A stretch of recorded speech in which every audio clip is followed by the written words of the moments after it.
जो है 2 पार्ट आप लोगों को पढ़ा दिया है।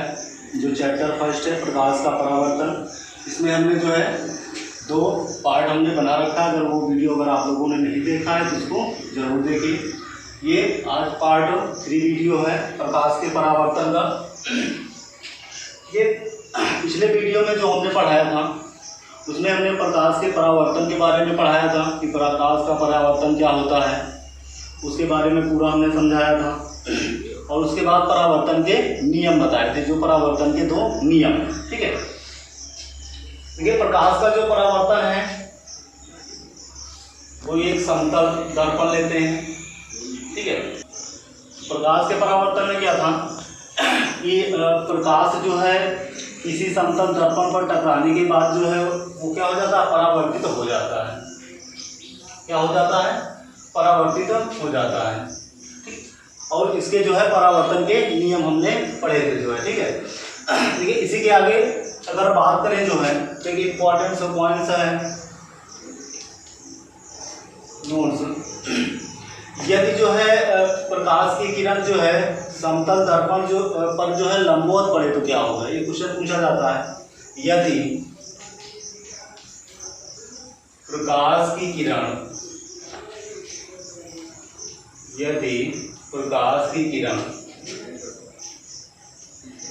समतल दर्पण पर लंबवत पड़े तो क्या होगा, ठीक है। ये जो प्रकाश की किरण है हल्का क्या है, तिरछा है, तिरछा पड़ रहा है जो है, ये परावर्तित होकर एक दूसरे दिशा में जो है क्या हो जा रहा है, ये परावर्तित हो जा रहा है, ठीक है। अगर प्रकाश की किरण किसी समतल दर्पण पर जो है लंबवत पड़े तो क्या होगा, ठीक है। देखिए तो ये समतल दर्पण है, ठीक है। तो प्रकाश की किरण क्या पड़े, लंबवत पड़े यानी एकदम सीधा पड़े। और लेकिन प्रकाश की किरण अगर लंबवत पड़ती है समतल दर्पण पर तो वह जो है बिना मुड़े, वह जो है बिना मुड़े उसी दिशा में वापस लौट जाती है, ठीक है। यदि प्रकाश की किरण जो है समतल दर्पण पर अगर लंबवत पड़ती है तो वह जो है बिना मुड़े जो है सीधा जो है उसी दिशा में जो है लौट जाती है, ठीक है। तो अगर इसका आंसर क्या होगा, यदि प्रकाश की किरण समतल दर्पण पर लंबवत पड़ती है तो वह बिना मुड़े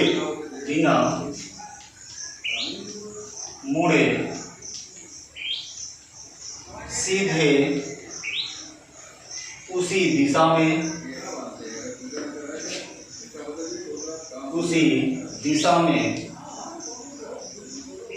लौट जाती है,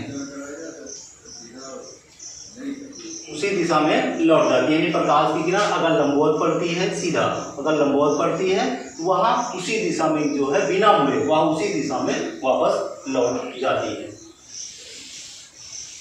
अब इसके बाद हम पढ़ते हैं प्रतिबिंब के बारे में। प्रतिबिंब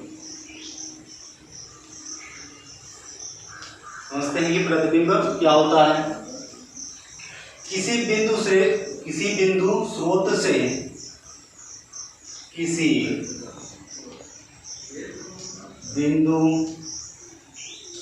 से आती प्रकाश की किरणें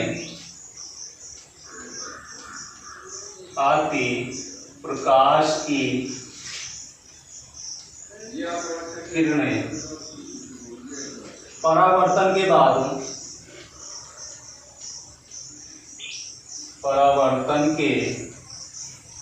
बाद जिस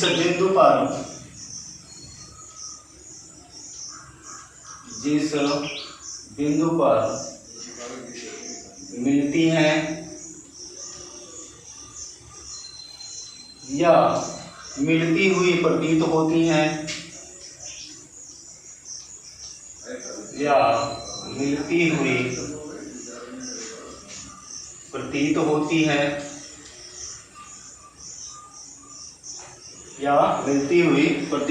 हैं उस बिंदु स्रोत का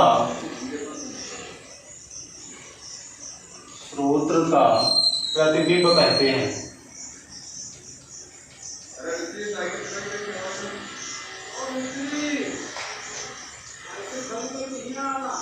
ठीक, उसे उस बिंदु का प्रतिबिंब कहते हैं। यानी कि कहने का मतलब यह है कि किसी भी बिंदु स्रोत से, एक स्रोत होगा जहां से प्रकाश आएगा, कोई भी स्रोत है जहां से प्रकाश आती है, प्रकाश की किरणें परावर्तन के बाद यानी कि किसी बिंदु स्रोत से आती हुई प्रकाश की किरणें ये परावर्तन के बाद, ठीक है, परावर्तन के बाद जिस बिंदु पर मिलती हैं या मिलती हुई हमको प्रतीत होती हैं, उसे उस बिंदु का क्या कहते हैं? प्रतिबिंब कहते हैं। ठीक है, अब प्रतिबिंब जो होता है वो दो प्रकार का होता है। प्रतिबिंब दो प्रकार का होता है।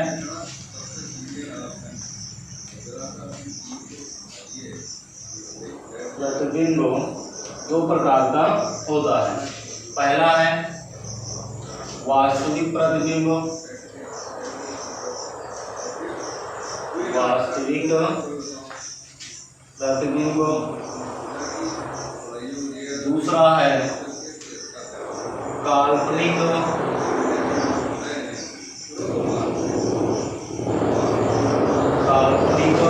प्रतिबिंब,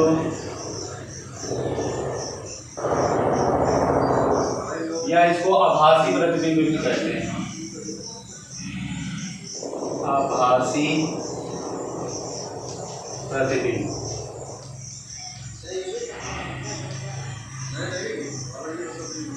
तो प्रतिबिंब जो होते हैं वो दो प्रकार के होते हैं। पहला है वास्तविक प्रतिबिंब और दूसरा है काल्पनिक प्रतिबिंब या आभासी प्रतिबिंब। तो अब इसको हम समझते हैं एक एक करके।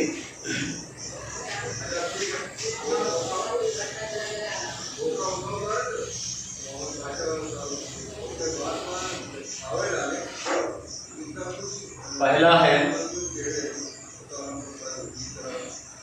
वास्तविक प्रतिबिंब, वास्तविक प्रतिबिंब।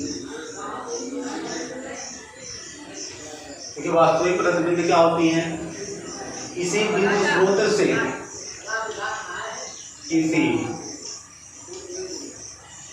बिंदु स्रोत से आती हुई प्रकाश की किरणें, आती हुई प्रकाश की किरणें परावर्तन के बाद,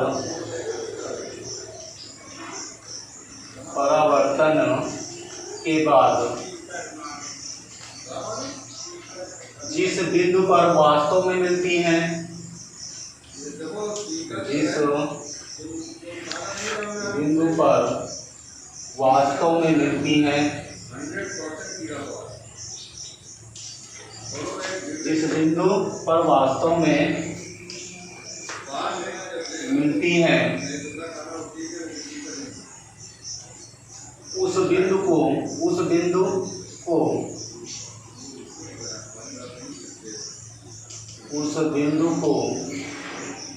वास्तविक प्रतिबिंब कहते हैं।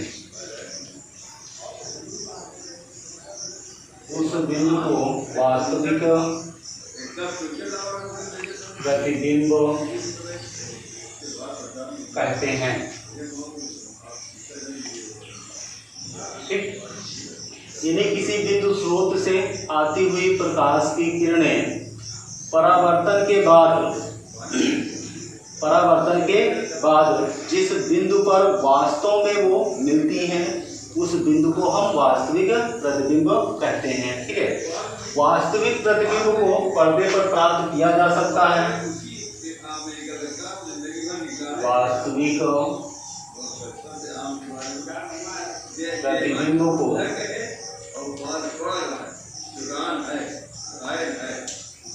पर्दे पर प्राप्त किया जा सकता है। प्राप्त किया जा सकता है। ठीक। यानी जो वास्तविक प्रतिबिंब होता है, वास्तविक प्रतिबिंब को जो है पर्दे पर प्राप्त किया जा सकता है। वास्तविक प्रतिबिंब जो होता है, वास्तविक प्रतिबिंब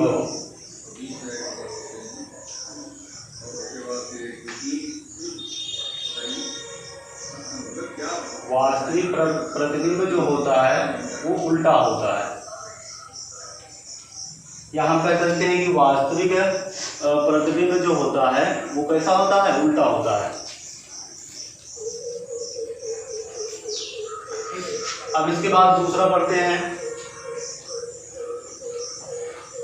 काल्पनिक प्रतिबिंब।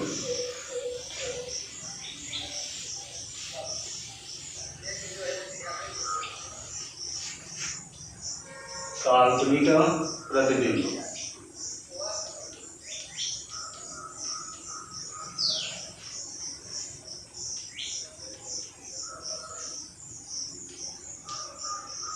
काल्पनिक प्रतिबिंब या आभासी प्रतिबिंब।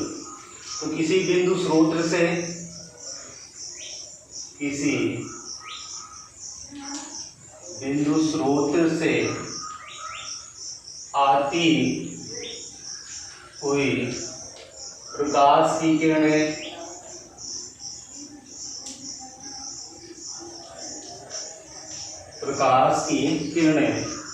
परावर्तन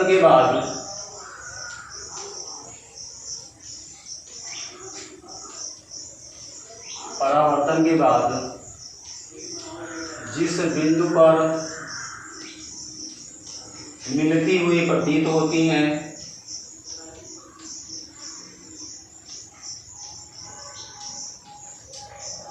जिस बिंदु पर मिलती हुई प्रतीत होती हैं,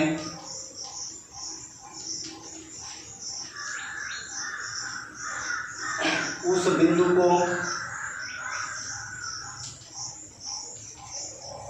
काल्पनिक प्रतिबिंब कहते हैं। उस बिंदु को काल्पनिक प्रतिबिंब कहते हैं।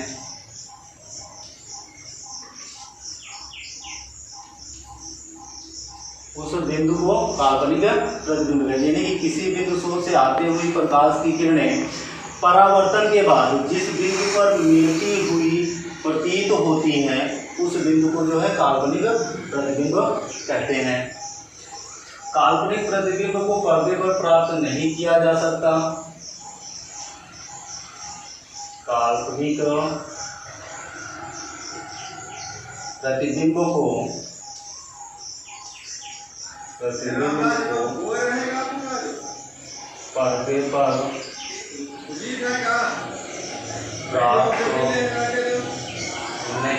नहीं किया जा सकता।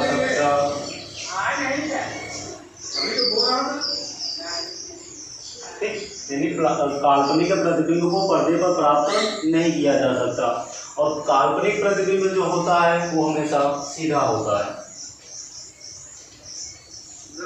काल्पनिक प्रतिबिंब हमेशा सीधा होता है।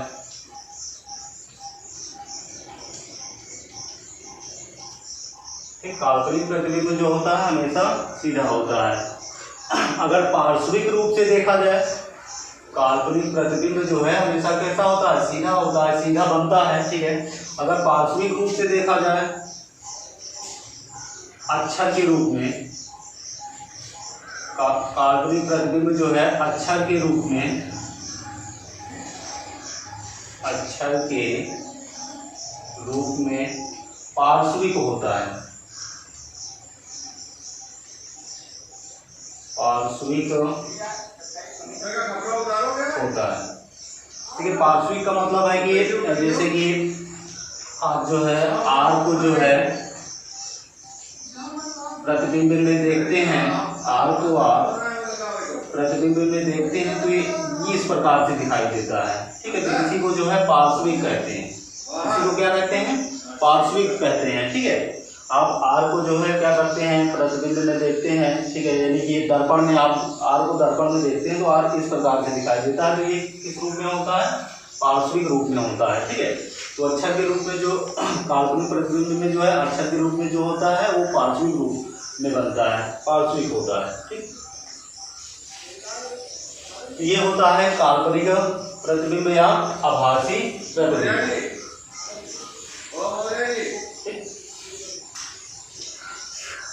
यानी दो चीजें, वास्तविक प्रतिबिंब जो होगा वो हमेशा वस्तु की अपेक्षा उल्टा होता है, ठीक है। दो चीजें, यानी कि पहला पॉइंट ये आपको ध्यान रखना है कि जो वास्तविक प्रतिबिंब होता है वो वस्तु की अपेक्षा क्या होता है, उल्टा होता है, ठीक है। और जो काल्पनिक प्रतिबिंब होता है या आभासी प्रतिबिंब होता है वो वस्तु की अपेक्षा हमेशा क्या होता है, सीधा होता है, ठीक है। और काल्पनिक प्रतिबिंब में जो है पार्श्विक रूप से जो बनता है वो कैसा होता है, पार्श्विक रूप के रूप में होता है। यानी कि जो अक्षर होते हैं वो कैसे होते हैं, पार्श्विक के रूप में होते हैं, ठीक।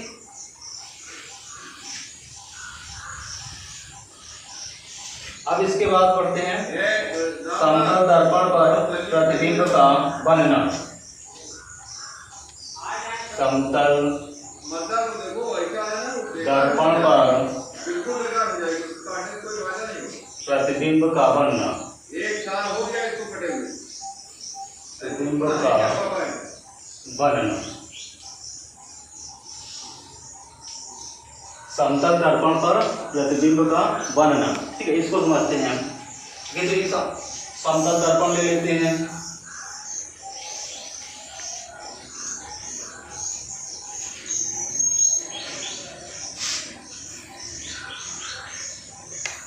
ये समतल दर्पण हो गया।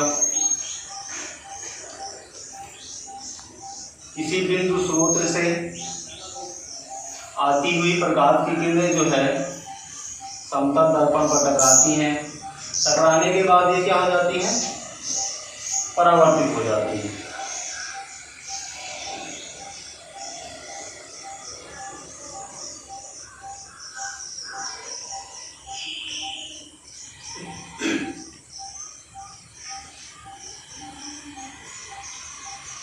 प्रकाश की किरणें टकराने के बाद जो है क्या हो जाती हैं, परावर्तित हो जाती हैं, ठीक है। अगर जो है ये प्रकाश की किरण जो है लंबवत पड़े, ये प्रकाश की किरण अगर लंबवत पड़े,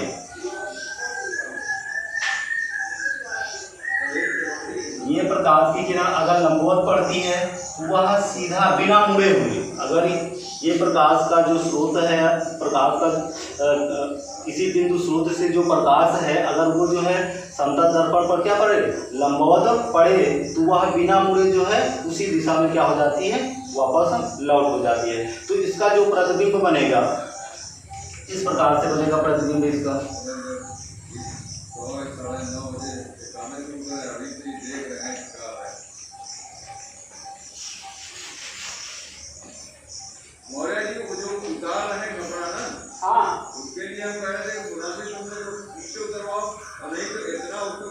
इस प्रकार से इसका प्रतिबिंब बनता है, ठीक।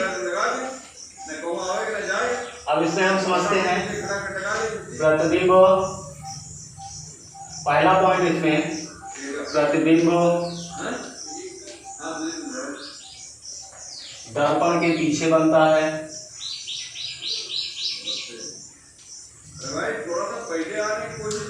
प्रतिबिंब दर्पण के पीछे बनता है, ठीक। देखिए प्रतिबिंब है तो जो ये जो प्रतिबिंब है ये दर्पण के कहाँ बनता है, पीछे बनता है। तो पहला पॉइंट है ये प्रतिबिंब जो होता है वो दर्पण के पीछे बनता है। दूसरा पॉइंट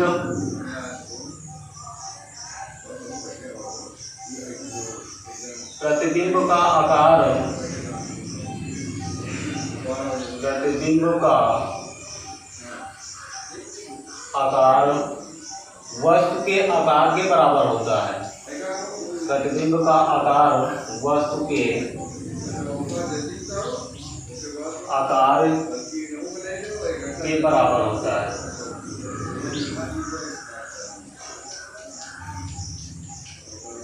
ठीक।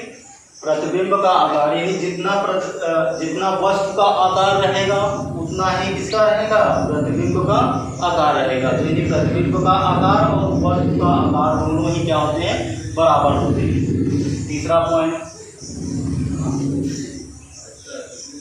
प्रतिबिंब आभासी होता है। प्रतिबिंब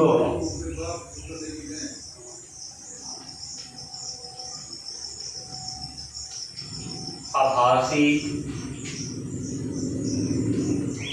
और सीधा बनता है।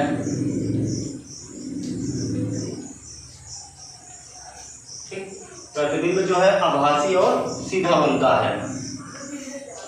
तीसरा पॉइंट, चौथा पॉइंट, प्रतिबिंब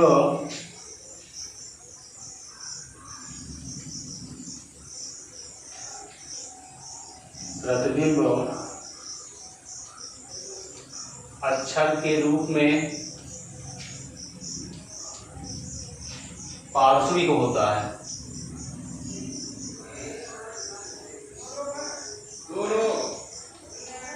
ठीक, यानी जो है प्रतिबिंब जो है अक्षर के रूप में कैसा बनता है, पार्श्विक बनता है। यानी किसी अक्षर को जो है अगर आप प्रतिबिंब पर दिखाते हैं तो वो पार्श्विक रूप से कैसा बनता है, यानी अक्षर के रूप में जो है कैसा बनता है, पार्श्विक बनता है। ये इस प्रकार से जो है इसके कुछ जो है महत्वपूर्ण जो है लक्षण होते हैं समतल दर्पण पर प्रतिबिंब का बनना। ठीक है, अब इसके बाद जो है अगले वीडियो में हम आप लोगों को गोलीय दर्पण के बारे में पढ़ाएंगे। गोलीय दर्पण हमारा जो अगला लेक्चर होगा वो होगा गोलीय दर्पण के बारे में। ठीक है, तो वीडियो को यहीं तक रखते हैं। अगर ये वीडियो अगर आप लोगों को अच्छा लगे तो इसको अधिक से अधिक लोगों को शेयर कीजिए। Thanks for watching video.